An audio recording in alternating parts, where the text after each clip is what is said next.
तो आज हमारे पास है लेखांकन के सुनहरे नियम नाम का एक सोर्स, और हम इसी पर थोड़ी गहराई से बात करने वाले हैं। हाँ, ये वो नियम है जिन पर पूरी डबल एंट्री बही खाता पद्धति टिकी हुई है। बिल्कुल। तो देखते हैं स्रोत में क्या है खास। मेन पॉइंट ये समझना है कि किसी भी लेन देन में डेबिट किसे चढ़े और क्रेडिट किसे, है ना? हाँ, बिल्कुल। सोर्स हमें 3 बहुत बुनियादी नियम बताता है। यही लेखांकन की नींव है एक तरह से। तो पहला नियम, जैसा सोर्स बताता है, वो पर्सनल अकाउंट्स यानी व्यक्तिगत खातों के लिए है। पाने वाले को डेबिट करें, देने वाले को क्रेडिट करें। Debit the receiver, credit the giver. सही कहा। सुनने में सीधा लगता है, पर यह बहुत जरूरी है। सोर्स भी कहता है कि ये नियम व्यक्तियों, फर्मों, ये कंपनियों, जो भी पार्टीज इन्वॉल्व हैं, उन पर लागू होता है। कौन ले रहा है, कौन दे रहा है, इसका हिसाब। हाँ, कौन रिसीव कर रहा है और कौन दे रहा है, ये साफ करता है। सोर्स में एक उदाहरण भी है, जैसे राम को 5,000 रुपए का भुगतान किया। तो यहाँ सोर्स के हिसाब से राम पाने वाला है। हाँ, तो राम का खाता डेबिट होगा, और क्योंकि कैश जा रहा है बिजनेस से, तो कैश अकाउंट क्रेडिट होगा। बिल्कुल। इससे ये पता चलता है कि हर लेन देन का असर कम से कम 2 खातों पर पड़ता है, एक पाने वाला, एक देने वाला, या फिर इसका उल्टा। ठीक है, तो ये था पहला नियम। अब सोर्स हमें दूसरे नियम की तरफ ले जाता है, रियल अकाउंट्स यानी वास्तविक खाते। हाँ, वास्तविक खाते। इसका नियम है, जो आता है उसे डेबिट करें, जो जाता है उसे क्रेडिट करें। Debit what comes in, credit what goes out. ये तो बिजनेस की चीजों एसेट से जुड़ा है ना? हाँ, बिल्कुल।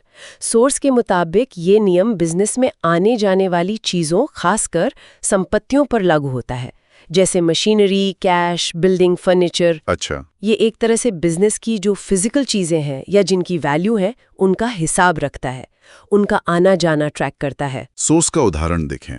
10,000 रुपए की मशीन खरीदी, तो मशीन बिजनेस में आई, तो सोर्स कहता है मशीनरी अकाउंट डेबिट होगा। हाँ, debit what comes in.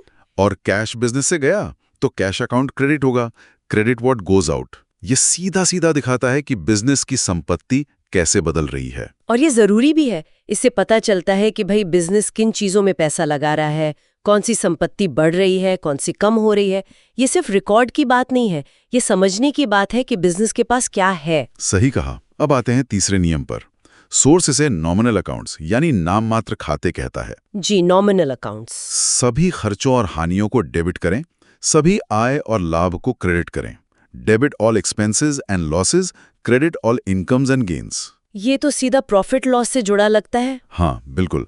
Source भी यही बताता है कि ये नियम बिजनेस की परफॉर्मेंस, वो कैसा काम कर रहा है, उसे मापने के लिए बहुत अहम है। अच्छा, इसमें सारे खर्चे आते हैं, जैसे सैलरी दी, किराया दिया, और सारी इनकम भी आती है, जैसे सेल्स हुई, ब्याज मिला। तो इसी से फिर वो साल के आखिर में प्रॉफिट एंड लॉस अकाउंट बनता होगा। हाँ, बिल्कुल।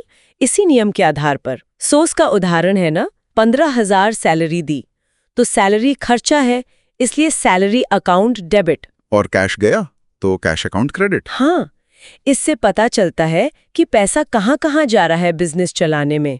और अगर इनकम हुई, मान लीजिए ब्याज मिला, तो कैश आया, तो कैश डेबिट। हाँ, और इंटरेस्ट इनकम क्रेडिट। तो ये नियम कमाई और खर्च दोनों का पूरा हिसाब रखता है।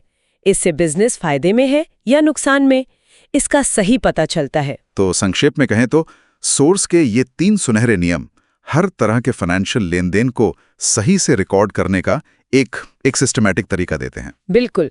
दिखने में सिंपल है, पर काम के बहुत हैं। और यही नियम, जैसा आपने कहा, डबल एंट्री सिस्टम को बैलेंस रखते हैं।